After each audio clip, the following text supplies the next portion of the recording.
Deuxième livre des rois, chapitre 9. Alors Élisée le prophète appela un des fils des prophètes et lui dit : Saint Terrain, prends en ta main cette fiole d'huile, et va-t'en à Ramoth de Galade. Quand tu y seras arrivé, regarde où sera Jéhu, fils de Josaphat, fils de Nimshi. Puis entre et l'ayant fait lever d'avec ses frères, tu le feras entrer dans quelque chambre secrète. Tu prendras alors la fiole d'huile, tu la verseras sur sa tête et tu diras : Ainsi a dit l'Éternel, je t'ai oint roi sur Israël. Puis tu ouvriras la porte et tu t'enfuiras sans attendre. Ainsi le jeune homme, le serviteur du prophète, s'en alla à Ramoth de Galade. Quand il arriva, voici, les capitaines de l'armée étaient assis et il dit : J'ai à te parler, capitaine. Et Jéhu dit : À qui de nous tous ? À toi, capitaine. Alors Jéhu se leva et entra dans la maison. Et le jeune homme lui versa l'huile sur la tête et lui dit : Ainsi a dit l'Éternel, le Dieu d'Israël. Je t'ai oint roi sur le peuple de l'Éternel, sur Israël. Tu frapperas la maison d'Akab, ton seigneur. Et je vengerai sur Jézabel le sang de mes serviteurs les prophètes, et le sang de tous les serviteurs de l'Éternel. Et toute la maison d'Akab périra. Et je retrancherai à Akab jusqu'à un seul homme, tant ce qui est serré que ce qui est abandonné en Israël. Et je mettrai la maison d'Akab dans le même état que la maison de Jéroboam, fils de Nébat, et que la maison de Baécha, fils d'Achija.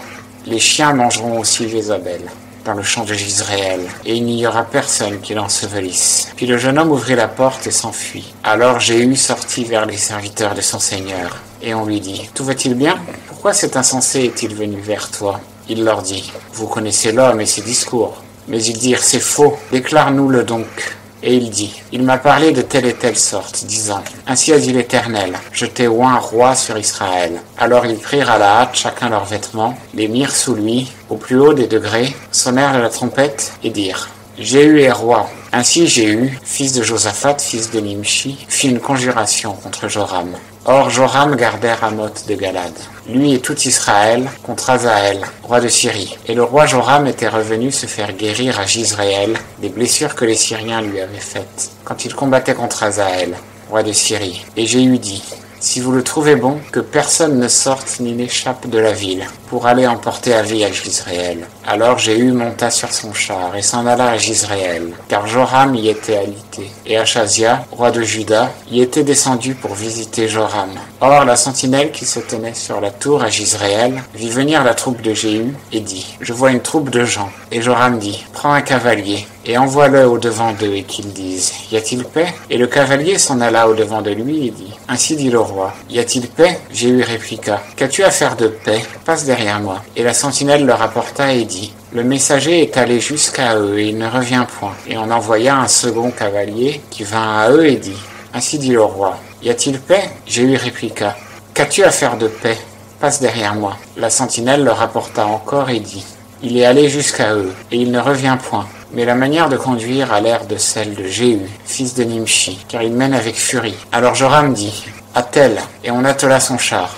Ainsi Joram, roi d'Israël, sortit avec Achazia, roi de Juda, chacun dans son char, et ils s'avancèrent à la rencontre de Jéhu, et le rencontrèrent dans le champ de Naboth, le Jizréélite. Et dès que Joram vit Jéhu, il dit : Y a-t-il paix, Jéhu ? Et Jéhu répondit : Quelle paix ?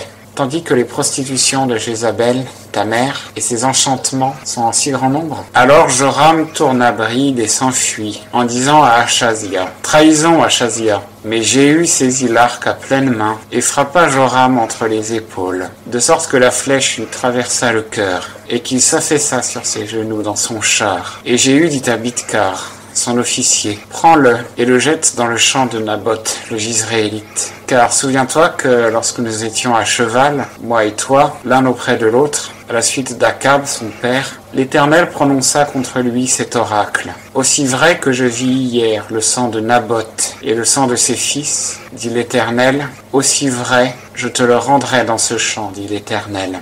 C'est pourquoi maintenant prends-le et le jette dans ce champ, selon la parole de l'Éternel. Et Achazia, roi de Juda, ayant vu cela, s'enfuit vers le pavillon du jardin. Mais Jéhu le poursuivit et dit : Frappez-le aussi sur son char. Ce fut à la montée de Gur, près de Gibléam. Puis Achazia s'enfuit à Megiddo, et y mourut. Et ses serviteurs le transportèrent sur un char à Jérusalem et l'ensevelirent dans son tombeau avec ses pères, dans la cité de David. Or, Achazia avait commencé à régner sur Juda la 11e année de Joram, fils d'Akab. Puis Jéhu vint à Jizréel, et Jézabel, l'ayant appris, farda ses yeux, orna sa tête, et se mit à la fenêtre. Et comme Jéhu passait la porte, elle dit, « En a-t-il bien pris à Zimri qui assassina son maître ?» Aussitôt il leva la tête vers la fenêtre et dit, « Qui est pour moi? Qui ?» Et 2 ou 3 eunuques se penchèrent vers lui. Et il leur dit, « Jetez-la en bas. » Et ils la jetèrent, de sorte qu'il rejaillit de son sang contre la muraille et contre les chevaux. Et il la foula aux pieds.